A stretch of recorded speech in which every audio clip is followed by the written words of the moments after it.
Hey, what's going on, everybody? In this video, we're going to be doing a quick TBR for an upcoming readathon that I'm excited about, and it's the Nonfiction Readathon. And this is hosted by Julie at The Hungry Bookworm. She's got a pretty cool channel. I'll leave her link down below, and you guys should definitely consider participating if you enjoy reading nonfiction. No, that's not a genre that's, really loved on BookTube in general, but I definitely think it needs a little bit more attention. So if you read nonfiction, I'll give this a thought. And without further ado, I'm going to show you the 5 books I picked for this readathon. And it takes place, I believe, July 23rd through July 27th. And that's 5 weekdays. So I don't know how much I'll be able to get read. So I picked a couple smallish books. Hopefully I can get maybe 4 out of the 5 if I get really motivated. But let's just get started and I'll show you the books. First up, we have The Age of Charlemagne, and this is one of my Osprey publishing books. I try to read maybe one a month usually.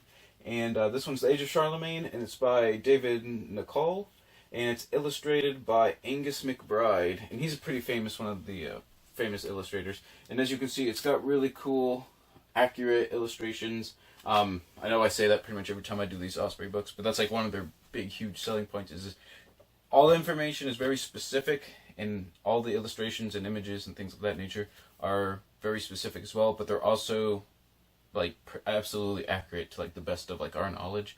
So if you want to know what does their armor look like, or their weapons, blah blah, stuff like that, you can look at these images and actually be confident that's what it probably looked like. So that's why I think these books are really cool. And this is from the Men at Arms series. They have a dozen series, in number 150. Alright, and I also try to read one very short introduction from Oxford Press each month if I can. I think last month I forgot to. For some reason I've just been feeling like I've been neglecting philosophy, which I have been. I have a bunch of philosophy books up there, 2 shelves worth, and I just haven't read much philosophy this year. So I'm going to go with ancient philosophy. It was either going to be this one or pre-Socratic philosophy, but I went with ancient philosophy first as more of a general overview again, and it's by Julia Annis, and this I assume will cover basically maybe pre-classical philosophy, just probably a sketch of that if I had to guess. Then probably a bunch on the Greco-Roman philosophers, and probably a heavy emphasis on probably Socrates, Plato, and Aristotle if I had to guess. But I haven't read this one, and I think it'll be a pretty fun overview of classical philosophy. Alright, I want to try a genre I haven't read before, and the book is A Naturalist Goes Fishing by James McClintock. I guess he also wrote Lost Antarctica, which sounds pretty cool. I read a lot of life science books, and this is sort of, obviously, some sort of kind of naturalist memoir, which I think would be kind of cool, just to read about his philosophical musings as he goes fishing all over the world. Plus, I think that's a rainbow trout, which is a big fish up here. Where I live in northern Maine, so that's kind of cool. It's a cool little illustration. But I've never read one of these sort of naturalist memoir type books, I guess. But there's quite a few of them out there. It's kind of its own little subgenre, and I just wanted to try it out. And I got this one on a good deal at Book Outlet, so I'm going to, read this one. For an audiobook, I have, if I can get the subtitle right here. For an audiobook, I have, I picked this up maybe a month or 2 ago. It was a daily deal on Audible for a couple bucks.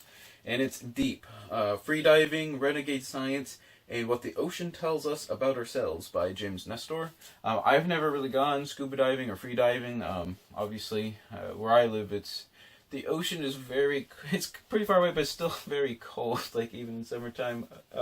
But where I grew up in Florida, I used to live right by Daytona Beach, so we used to go to the beach all the time. So I still definitely have a fondness for the ocean. And I just thought it'd be kind of a cool book. It's kind of a mixture of philosophy and sort of the natural sciences, but ocean and marine life, I assume.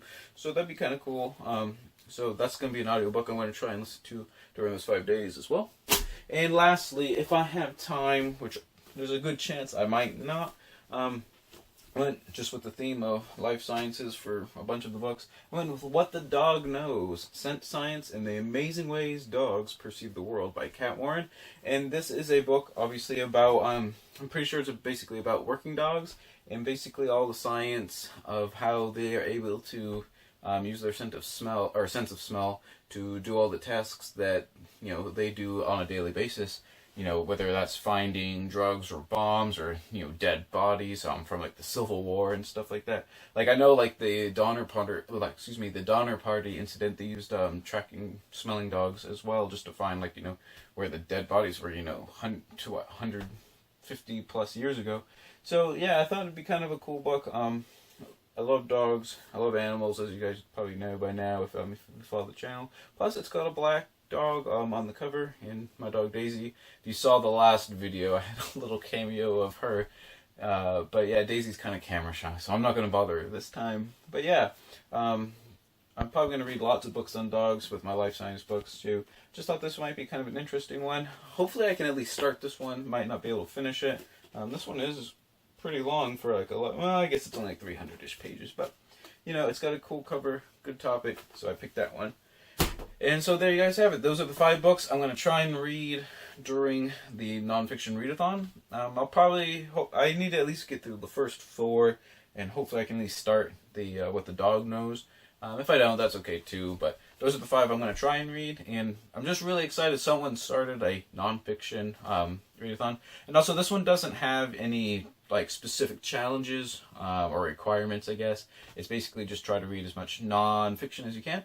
So it's really laid back and casual, which I think is kind of refreshing sometimes with the readathons, with all the different, you know, unique challenges and stuff. Especially since I just finished the Owls, and I'm going to be participating in the Newts through pretty much the entire month of August with 36 different challenges. I mean, there's no way I'm going to read all 36, but you know, this will just be a fun time where I can just read a bunch of nonfiction books for a week and see how much I get read. So there you guys have it. Tell me what you guys think down below about any of the books here, if you've read them, if you think they sound cool, stuff like that. Any questions, I'd be happy to answer them. And also respond down below if you are going to participate in the Nonfiction Readathon, so I can find out what you're going to be reading. And whatever you're reading, no matter what it is, always remember, read victoriously.